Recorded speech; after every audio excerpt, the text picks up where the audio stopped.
ये video nimbus में item definition के ऊपर पैकेजिंग बारकोड के बारे में है। हम इसमें देखते हैं कि पैकेजिंग बारकोड कैसे इस्तेमाल होता है और कैसे बनाया जाता है। उसके लिए किसी भी आइटम को नया डिफ़ाइन करें। हम पहले से डिफ़ाइंड आइटम, ये शैम्पू लोकल है, उसको एडिट मोड में खोल लेते हैं। तो हम यहाँ पर देखते हैं कि पैकेजिंग बारकोड की टैब इनेबल्ड है। तो वो तमाम आइटम्स जो किसी स्टैंडर्ड डिपार्टमेंट यानी साइज़ एंड कलर से ना ताल्लुक़ हो, उसमें हो तो पैकेजिंग बारकोड इनेबल्ड हो जाता है। इसमें अब हम बारकोड, उसका टाइटल, क्वांटिटी और प्राइस फीड करते हैं। पैकेजिंग बारकोड का डेटा देने के बाद हम इस प्लस के साइन को क्लिक करेंगे तो ये हमारे पास बारकोड और उसकी डिटेल आ गई। हम देख रहे हैं कि हम प्राइस अपनी मर्ज़ी से जो भी देना चाहें वो दे सकते हैं। एक और हम डिफ़ाइन करते हैं, दूसरा डेटा डिफ़ाइन करके हमने प्लस का साइन किया तो ये दूसरे भी रो हमारे पास आ गई और इसको हम सेव कर लेते हैं।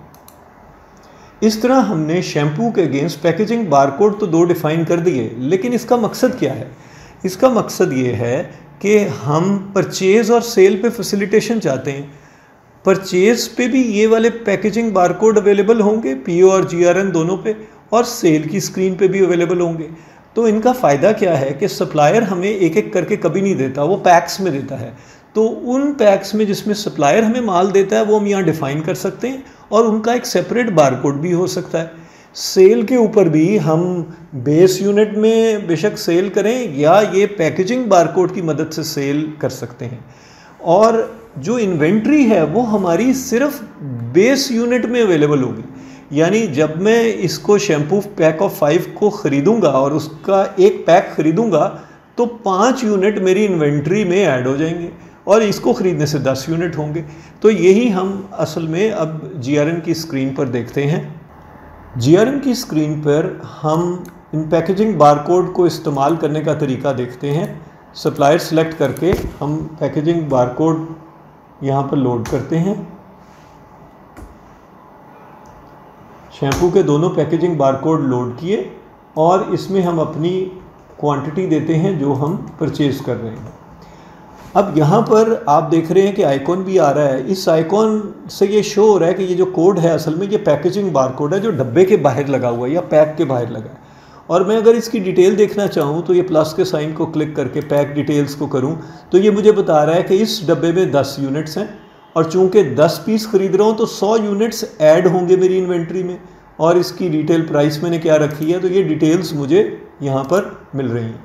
अब मैं इसको जब ऐड करूँगा तो आप देखें 100 यूनिट्स और चूँकि इसमें 5 हैं और 50, 150 यूनिट मेरी इन्वेंट्री में ऐड होंगे। मैं अगर पहले अपनी इन्वेंट्री की रिपोर्ट देखूँ तो इस वक्त हम देखेंगे कि शैम्पू मेरे पास 19 पीस पड़े हुए हैं ये। तो मैं इस जीआरएन को सेव करता हूँ।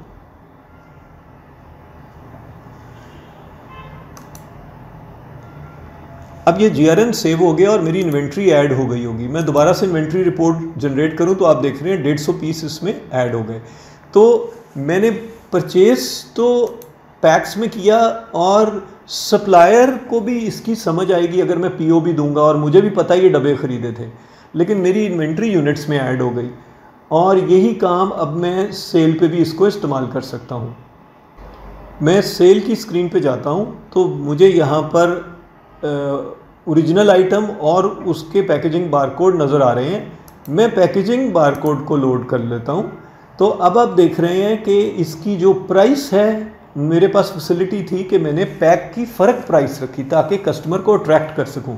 तो लेकिन जब मैं इनको सेव करूंगा अभी तो जो इन्वेंट्री माइनस होगी वो ये 5 पीस और 10 पीस 15 पीस माइनस होंगे मेरी इन्वेंट्री में से। मैं इसकी अगर इनवॉइस बनाऊं, इस इनवॉइस में आप देख रहे हैं कि कस्टमर को भी पता चल रहा है कि shampoo pack of 5, shampoo pack of 10 उसकी क्या प्राइस है वो मुझे नज़र आ रही है। वापस मैं इन्वेंट्री में जाकर जनरेट करता हूं तो आप देख रहे हैं 15 पीस माइनस हो गए। तो ये पैकेजिंग बारकोड का फ़ायदा हमने देखा।